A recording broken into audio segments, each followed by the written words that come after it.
Good morning. Good morning, good people. What is going on here?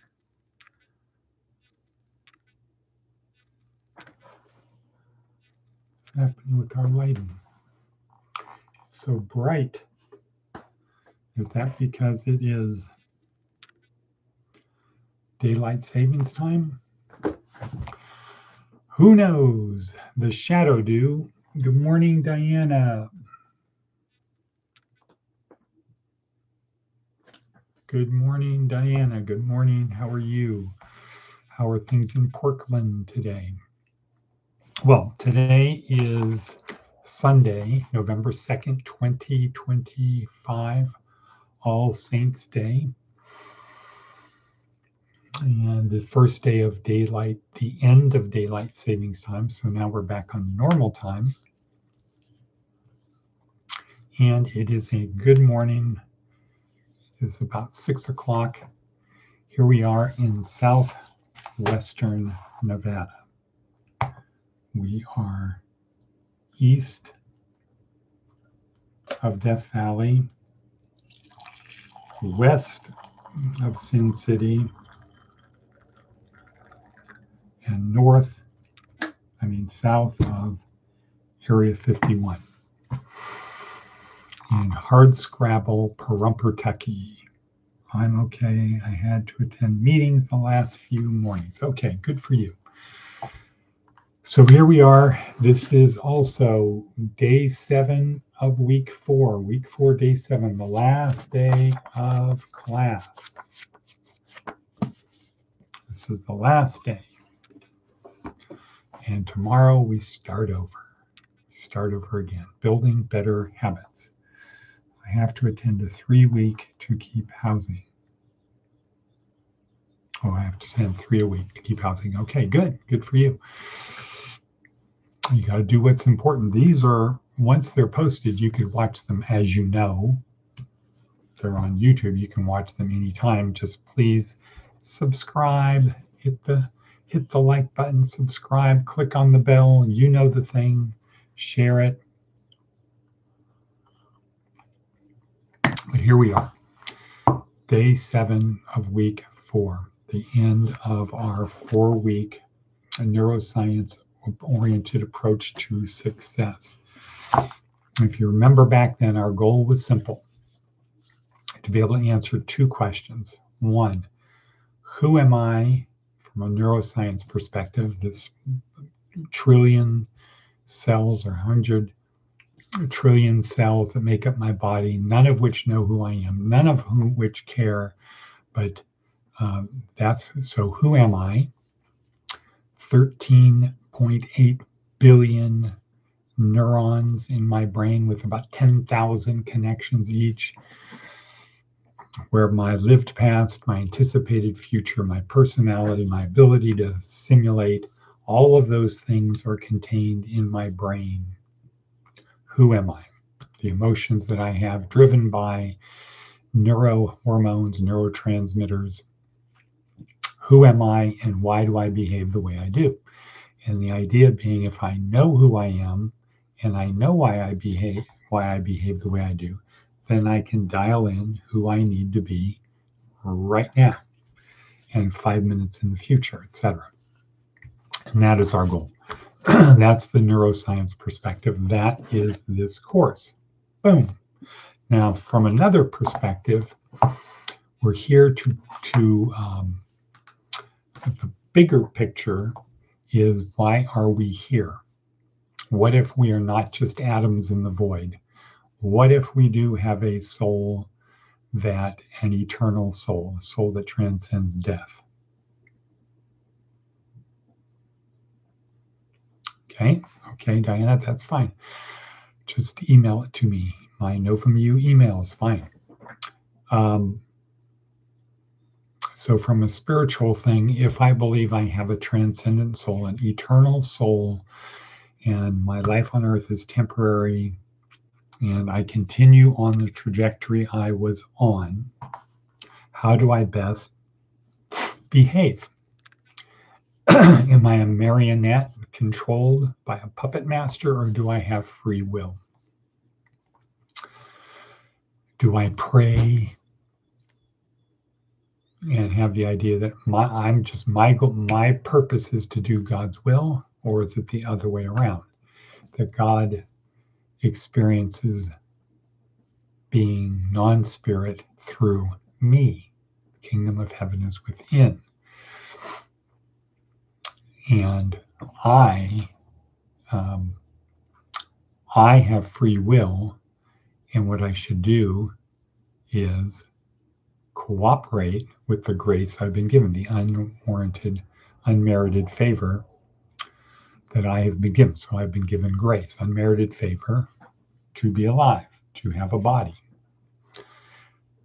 But it's three components. So I have a physical body that can do things no other animal can do. I have a brain that can do things that no other animal can do. And I have emotions that no other animal can do.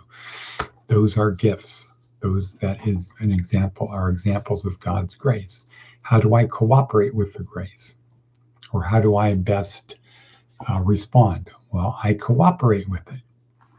So that means I don't do anything harmful to my body. I do the best I can to keep my body in good condition. I don't do anything to damage my brain, and I control my emotions. So that's the ultimate fundamental reason we are here, is to help people on our journey through this life, this adventure of life. So we are pointed in the right direction, and when we shed this body, we continue on in the direction we started. So that's a good segue to today's themo-memo, or meme, an idea that spreads from brain to brain, which is, Gordon, you will be missed. So a friend of mine, I'd like to call him a good friend, but I only really got to know him in the last 6 months. Gordon Cox shedded. Well, he shed his mortal coil yesterday morning. He fought the good fight, lived life, and I had the great pleasure, opportunity, honor to hear about his life from his wife, Judy, who is very special. And what could I say? The Gordon she shared was very different than the Gordon I experienced, but she knew him from high school days. Well, they went to the same high school, didn't know each other, but I think she was 19, 18, something like that. And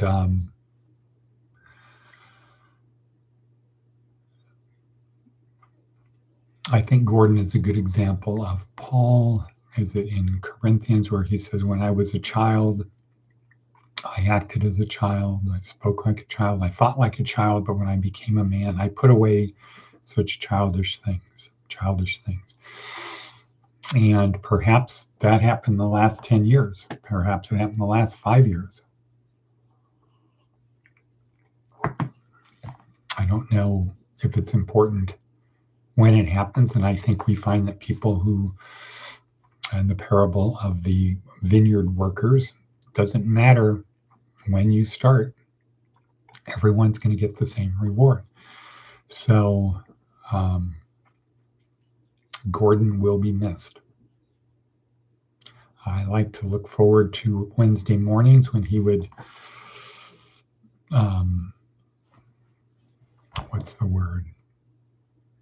struggle into our Wednesday breakfast. He would make it. If he fell because he got up too soon,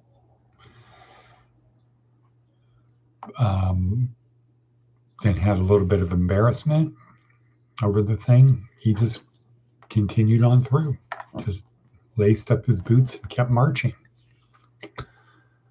Very admirable. and seeing him in church on Saturdays, sitting right there in the second row in the center, attentive, participatory, doing his security drills, taking them very seriously to the point where I think everybody wondered, why is this guy so serious? But that was my experience of Gordon. Very good admiration. And I know that everybody that's part of the church will continue to miss him tremendously.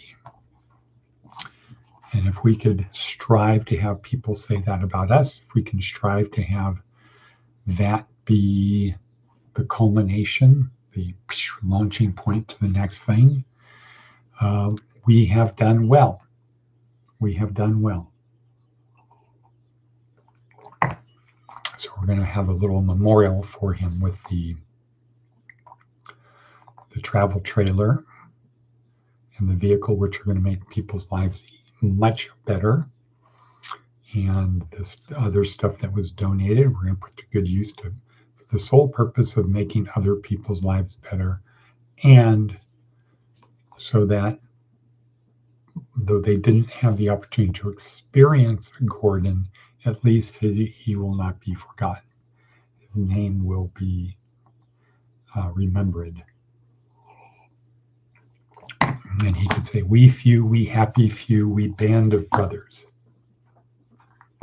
So, Gordon will be missed. Next. All right. So let's take a deep breath, a deep cleansing yoga breath.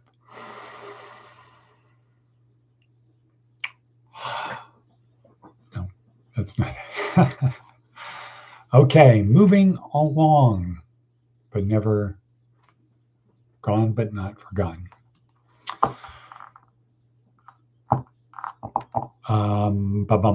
Okay, advice from an 80-year-old. Advice from an 80-year-old. Remember, no one makes it alone. Right, no one makes it alone. And Gordon was very helpful to love thy neighbor, even if it was mainly just being there, showing up, focused on what was happening right then. Okay, today's TED Talk, big one, big one, a really big one, probably the ideal one to finish out the 4-week cycle. David Foster Wallace, This is Water. Click on it down below. Seth Godin, Living in Ghost Cities. This is really long.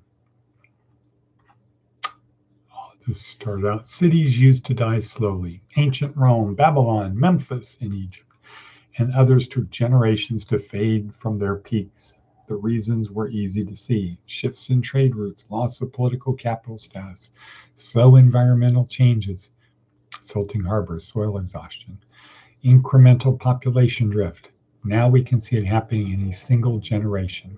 Rust Belt cities, projects in China, mining towns that come and they go.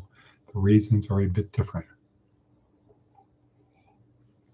Economics, general specialization, mobility, speed of technological change, capital flight.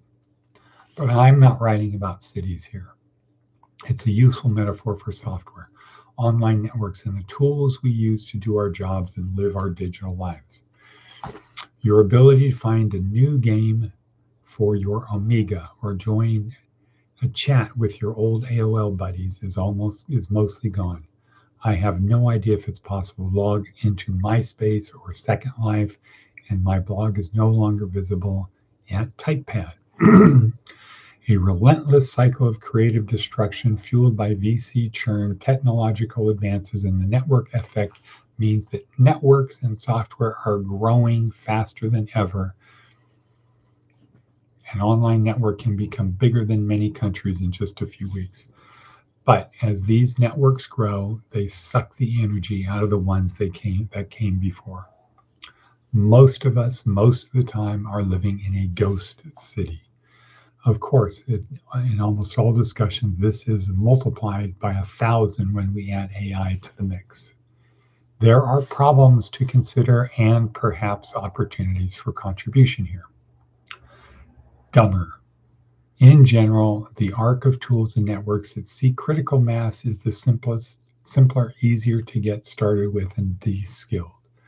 The good news is that this gives more people a chance to participate. The bad news is that de-skilling the user moves the power to the network creator.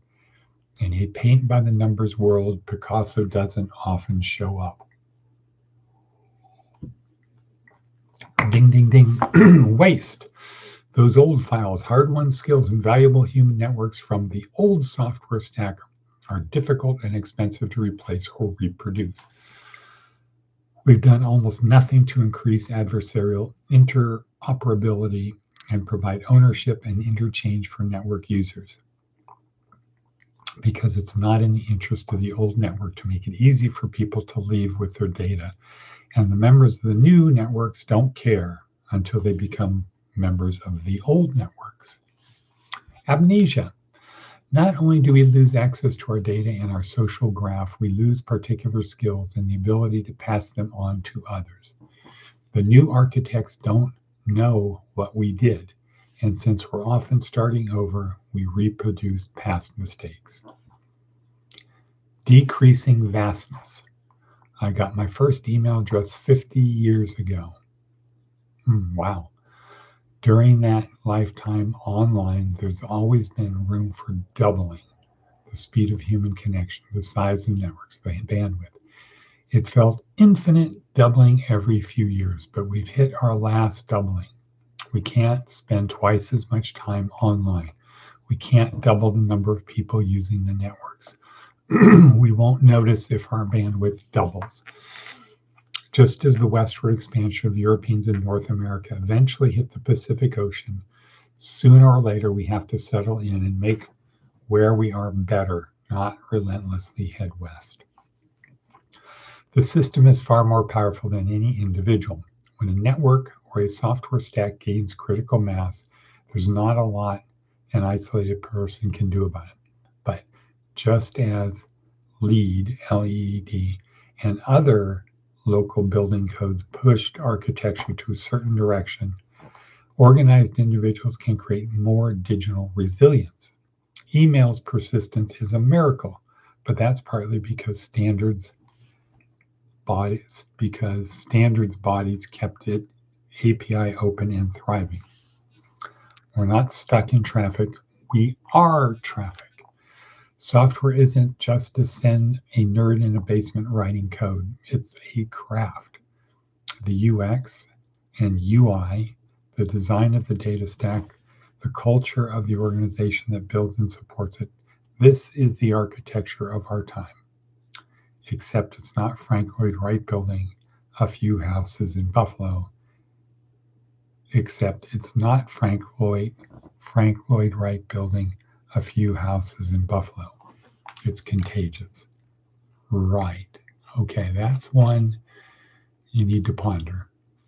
And unfortunately, that ain't gonna happen today, because we're at 1840. Let's talk a little bit about David Foster Wallace. This is Water. He's giving a commencement speech at Kenyon University that has become famous because he really summed it all up. Speaking of summing it all up,